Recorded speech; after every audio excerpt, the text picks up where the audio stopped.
Hi, thank you for coming back to my channel, and thank you for continuing to watch this series if you've seen the last 2 episodes in Iran and the one before that in Dubai.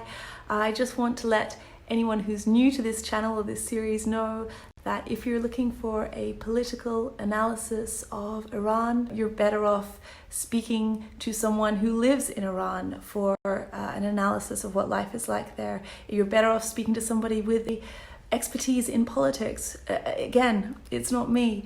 All I'm doing is sharing an experience of a holiday as a tourist going through Iran. And if you look at my other work on this channel, really what I'm about is finding the things that we have in common, the things that unite us as humans. Just because I show the positives doesn't mean I am naive or I want to trivialize the pain, the struggle, the injustice. I know all of that exists. I mean, Iran is not perfect by any means, but it is because of all this that I feel like now more than ever, we really need to also balance it out and show that Iranian people, in my experience, are very kind, and that we cannot confuse a country's legal system with the hearts of the people. And I've said this in the other episodes as well. I can't really do any justice to the entire political history of Iran and its current very complex relationships with other countries. I mean, on one hand, you have like the news story about the Blue Girl, which is horrific, and you think, gosh, females should absolutely be allowed to go into stadiums. This is absurd and it's horrible. You want to go back even further? Let's talk about Mossadegh. Let's talk about a democratically elected prime minister who other countries, I mean, the UK and the US, came in and interfered with a democratically elected prime minister. I've traveled all over the world and I've seen corruption and governments that are just doing horrible things. But the one thing I have found, living as an expat since I was 17 and traveling to different countries every single month, I mean, Africa and South America, Europe, Asia, kindness is everywhere. Good people are everywhere.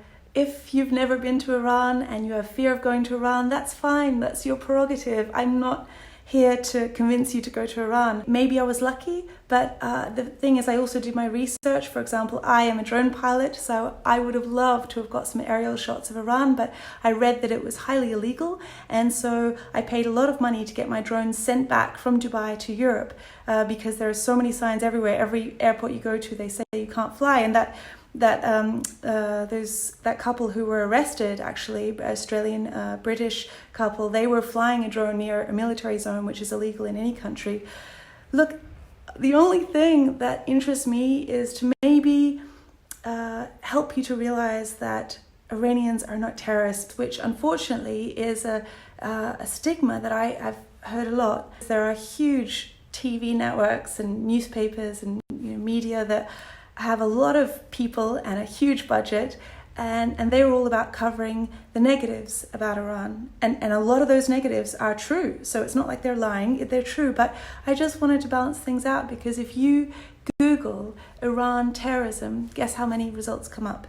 62.8 million. If you Google Iran kindness, only 6.2 million. All I want to do is just balance that out a bit, because I don't think it's fair that a little person on the street who is not in power and not making any of these laws is treated that way when they have nothing to do with the word terrorism, in my opinion. It's not really a smart business move to report on the kindness, because it doesn't get as many views or sell as many newspapers. So I'm just trying to do a little thing for free. I'm not paid by anyone. I'm not a spy.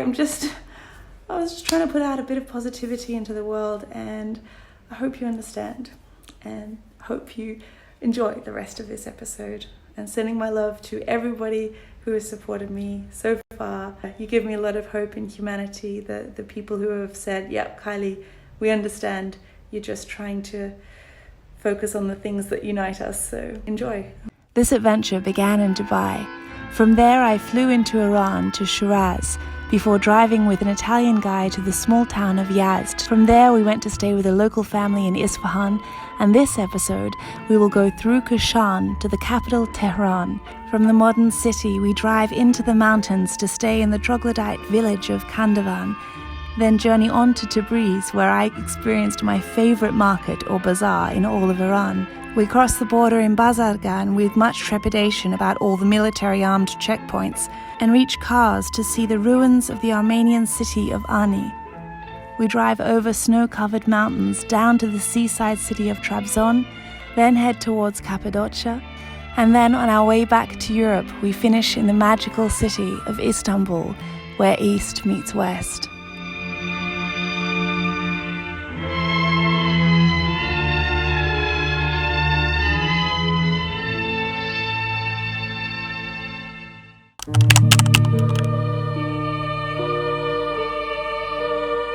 Kashan is much smaller than Shiraz and Isfahan. The legend goes that Kashan was the home of the 3 wise men who travelled to Bethlehem in the Christian story of baby Jesus. Some believe that these 3 wise men were Zoroastrians, the religion I mentioned last episode that believes in good thoughts, good words, good deeds.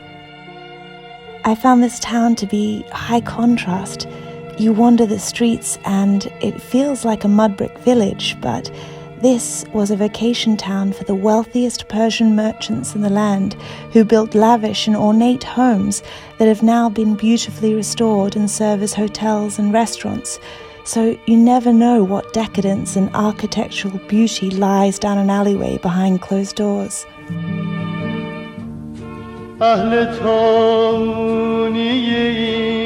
قبیله مشرقیم توی این مسافر شیشه‌ای شهر پرم پوستم از جنس شب پوست تو از مخمل صبح رختم از تابل تن پوش تو از پوست پلنگ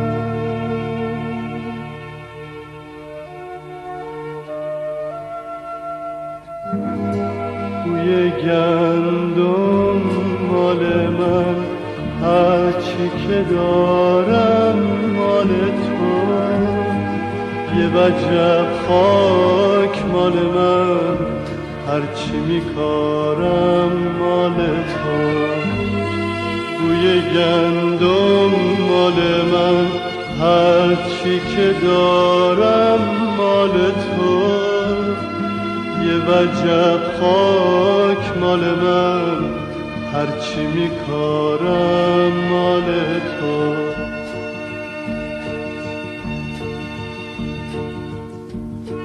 تو به فکر جنگل آهن و سمون خراش من به فکر یه اتاق اندازه تو واسه خواب تن من خاک منه ساقه گندم تن تو تن ما تشنه ترین تشنه یک قطره آب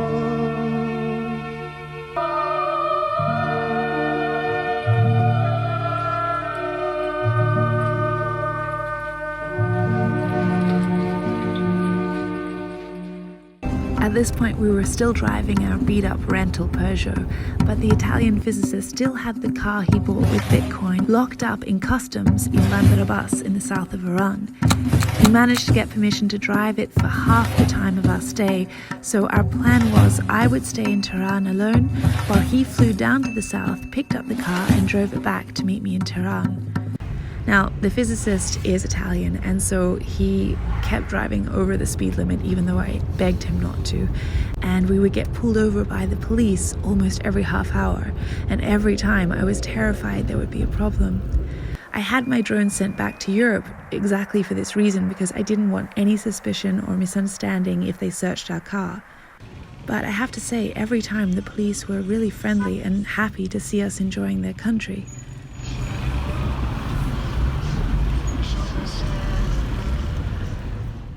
It was exciting to enter the capital of Tehran. I'd seen this city in the news, in movies, but what was it like in person? It has been through so much. If you consider not so long ago, this country was ruled by the Shah, and the relationship with the US was so different. The powerful Shah of Iran in Washington on a 3-day visit begins his stay as a devout Muslim by removing his shoes and touring the beautiful Washington Mosque, a place of worship that was built through contributions from Muslims in all parts of the world. The Shah is presented with a memento of his visit, and he expresses his delight at this center of Muslim culture in the Western capital. The White House is ablaze as the Shah and his lovely queen arrive for a state dinner. Style note of the evening is a new hairdo displayed by the First Lady. Called brioche, it almost shares the spotlight with Queen Farah's priceless tiara. The royal couple were treated to the first ballet ever performed in the White House. It was a gala affair.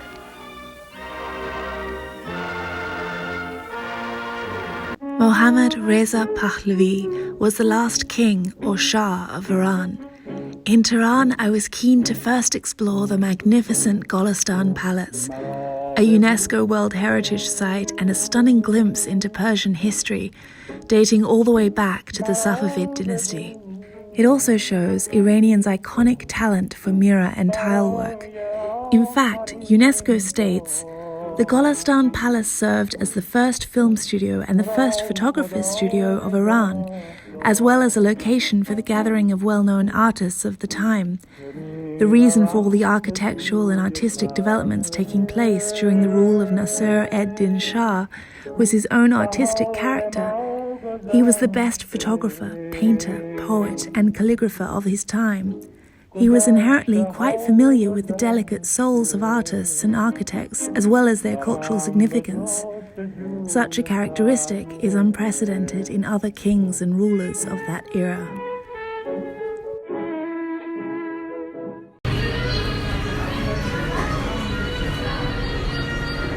Unfortunately, the restaurant I wanted to go to is closed because of the holiday, but then we found this place. They only do one thing, but that's normally a good sign, right? So.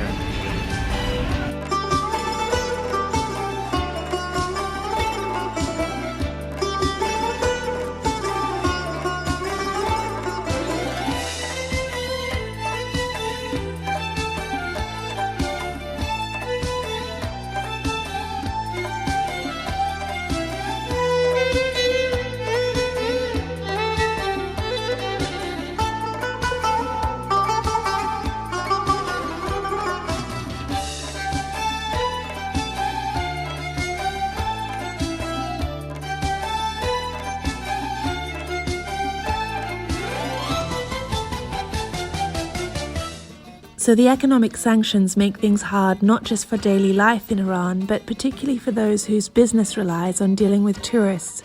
Since Iran is cut off from all financial instruments, you can't make any cash withdrawals from ATM machines as a tourist, and hotels can't accept bookings paid by credit card. On top of this, the currency is so weak that when changing money, you would have to walk around with about 20 million riyal. Okay, so I just changed 500 dirham and I'm getting 18 million riyal. It sounds like a lot, 18 million.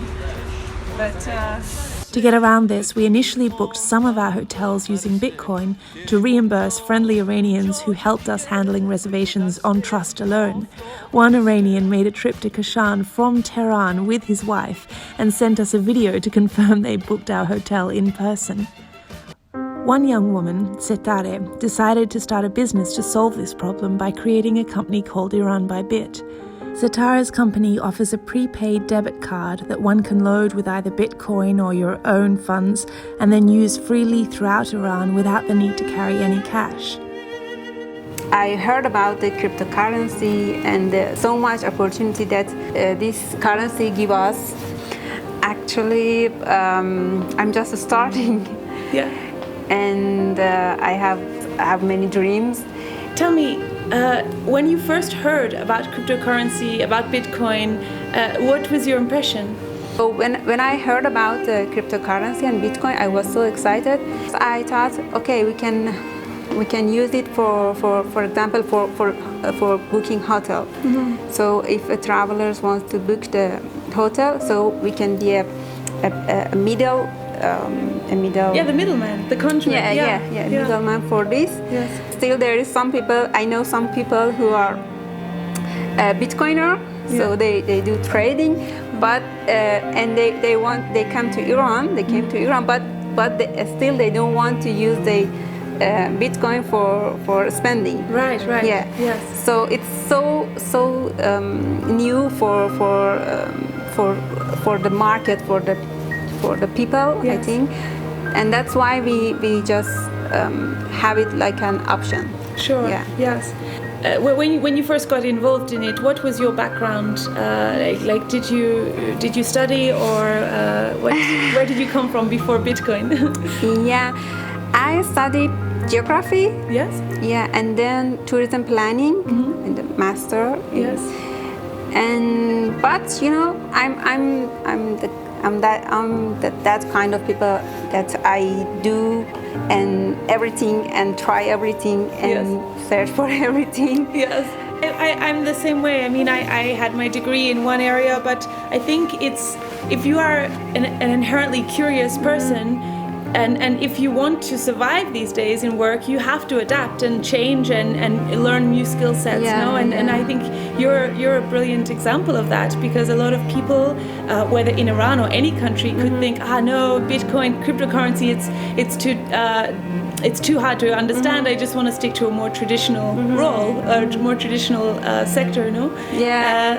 Iran, it's become a cheap country for traveling, and most of the young traveler, backpacker and adventurer, they like to come to Iran and see the country and the culture, and not spend too much. Sure. And they mostly like to have a flexible schedule and timing.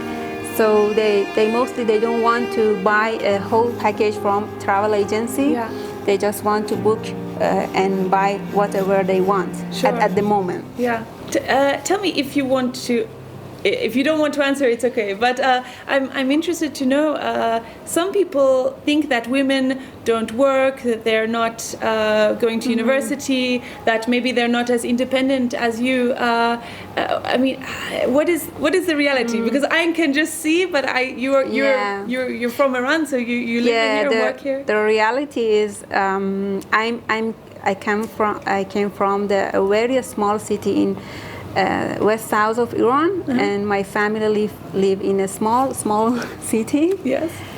But I came for study in University of Tehran in Tehran. Yes. And when I finished my study, I started working for myself, and I just have an independent life for myself. And it's like a normal life for many of my friends. Yes. So many of your female friends work also. Yeah. Sometimes we have some rules that not allowing us to do everything, but it's not like that we cannot do anything. So there is some limitation in some parts. Sure. So, and they are clear, I think. Yeah. So it doesn't mean that we cannot work for ourselves, or we cannot do our business. And I think every people, let's not say every people, who wants to do anything, they can do it. Yes. So it's just maybe sometimes the way and the path is harder or a little harder. Yes. but there is still a way. Yes. Please remember, this is just one woman speaking about her experience and her friends. Clearly there are many other women in Iran who feel very trapped. There are also more religious parts of the country where I imagine women may have greater trouble running a business alone, but this is Tehran, the most modern city in the country. Also, not everyone typifies the norm, and you have to ask, does one archetypal norm even exist for a whole nationality of women? For example, I'm Australian, but I don't drink alcohol at all. I've never drunk my whole life, and yet Australians are known for being big drinkers. Within something as broad as a nationality, there are always many different circumstances and preferences. So you are an optimist, obviously. No, I mean, I work for myself, and I'm freelance, and it's very hard, very hard. Sometimes I think, why am I choosing such a difficult path? No, because it's So I think. Irrespective of culture, and it's when you work for yourself, it's always a challenge. No, if you're male, female, whatever country. Actually, that's true. When I start working, I work for a journal. Right, it was a scientific journal. I worked there for 6 or 7 years, and I told you I'm really in the first step and just started. Yes. And in this case, I think it's so harder because you was working for another company or institute. Yes. And then you want to change to go and to be an entrepreneur and business owner. Yeah. So it's much harder to switch. I know. And my mother says to me, why? You had a good job working for someone who pays you, not trying to find business by yourself. But she understands that I am like you. I'm very curious, and I enjoy the challenge. And can I ask you, what would be your advice to a female in any country who says, they see you and they think, I would love to start my own business, but I am scared. I am afraid of failure or of how difficult it is. What would be your advice? I think it's too early for me to advise. No, but come on, you have started. This is often the scariest part. It's the hardest part. A lot of people, they just stay at home and they scroll, Instagram, and they look at people living or trying to pursue their dreams. And this is you have started. I mean, you may not be where you want to be, but neither am I. I'm not where I want to be either. So I think the fear is always it's always have a place in yes, it never goes away. Just start it and don't think so much. Yes. And I sometimes I'm just thinking, overthinking, and you maybe just have a big thing in your mind that you want to do it, but you never start it. But when you start it, you find out that you need to have step by step. Sure. And when you have a big imagination of something, sometimes it's so big and you cannot start it. You need to do it step by step. And it's good to think and have a plan, but you need to start and see the reality. Yes. And I think you're right, and to adapt, because if in any case, your dream, your vision is always going to change, no? It's not going to be like you thought in day one, no? So I think if you are just looking at things step by step, it means that you can be fluid and adapt and say, oh wow, this plan I thought is not going to work because the market is different, is behaving differently. So. And sometimes I forgot about it, and I want something big from myself, and I forgot about where I was. Sometimes it's good to see the back in your life. And the progress as well. Often I feel like I'm not moving. I think every day I'm working so hard and there's no progress. And then you need to look back and say, no, there has been little incremental changes, no? So, well, it's very inspiring to meet you and hear your story, and it's great because I think a lot of people are misinformed, or maybe they just don't hear so many stories by females in Iran who are running their own business, and so I think you will inspire some people to. Thank you. Thank you. I hope it will inspire me myself because really I need to see myself maybe from the other side, for outside. Yes. Because I have many things to do and I really need something that inspire me. Well, thank you again, and thank you for coming on your holiday as well. You're very kind, and I really I feel so much love for your country. I was excited to come, but I have to say, now that I'm here, I feel so much, there's so much I didn't know, I didn't realize, I didn't know how much beauty there was and how kind people were and how much there is to eat and see and everything. And so I really thank you, because your business will help more people like me come, and I guess it's a place for people to explore and have a real adventure. But then also, you know, we have been seeing families, we have been seeing couples, we have been seeing all types of people. So, and people here are really they are really like tourists and travelers.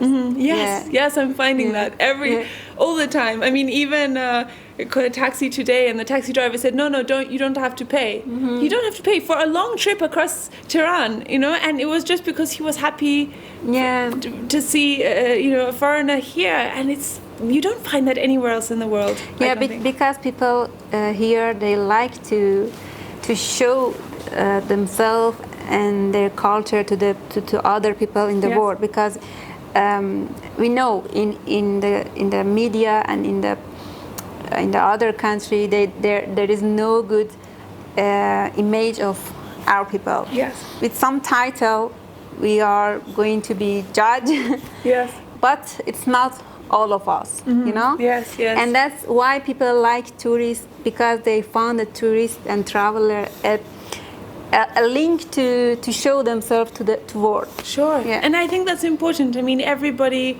culture wants that. They want to say, look, I'm proud of where I come from, and let me share it with you. Yeah. And I feel that from everyone in Iran. So thank you so much. Thank you. Thank you. Oh, you're so sweet. I really thank you.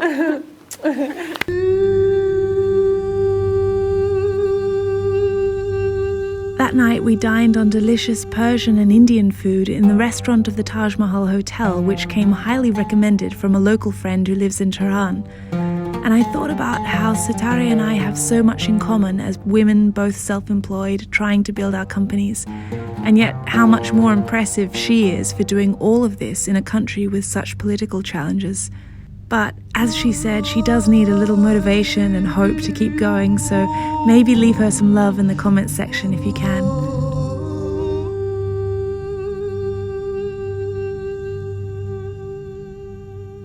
Next episode, I interview an Iranian woman anonymously about coming back to Iran after leaving the country for Canada 25 years ago.